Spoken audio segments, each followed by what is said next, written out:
Have you ever looked at a simple toad and thought, that's royalty? Well, in Vietnam, the humble toad is called Su Ung Chugi, the uncle of heaven. It's a massive title for such a small creature, right? So why does this unassuming amphibian hold such a significant role in Vietnamese mythology?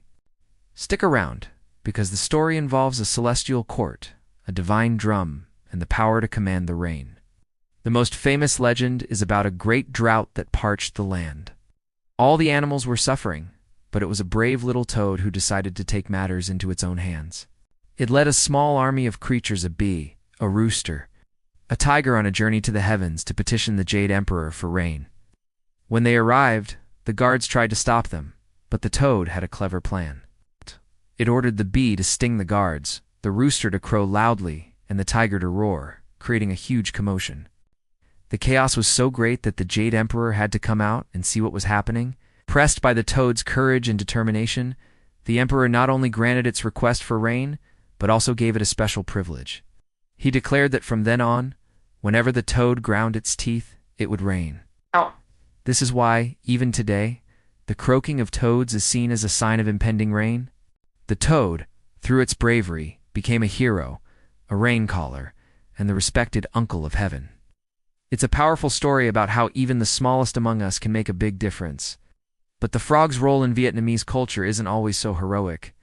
There's a famous proverb, Gigi Kai Jing, which translates to a frog sitting at the bottom of a well. This phrase is used to describe someone with a very narrow perspective, who thinks the small circle of the well's opening is the entire sky. It's a cautionary tale about the dangers of ignorance and the importance of seeing the bigger picture.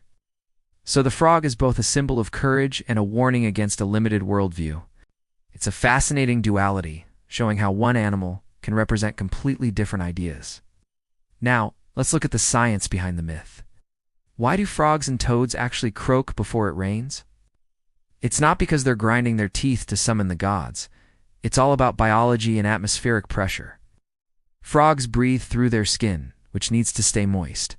When a storm is approaching, the humidity in the air rises, and the barometric pressure drops. Frogs are incredibly sensitive to these changes. High humidity makes it easier for them to be out and about without their skin drying out. This is also the perfect condition for them to lay their eggs in the freshly formed puddles and ponds.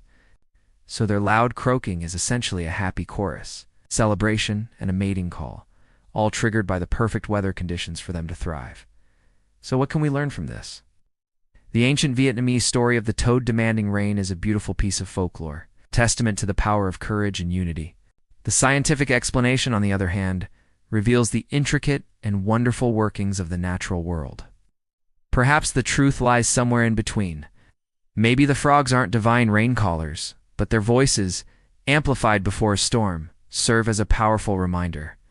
They remind us to listen to nature, to respect its delicate balance, and to appreciate the connection between all living things, from the smallest toad to the vast sky above. Next time you hear a frog croak, you can think of the brave uncle of heaven and the amazing science that makes its song possible. Thanks so much for watching. If you enjoyed this journey into folklore and science, don't forget to like, share, and subscribe for more stories. See you in the next video.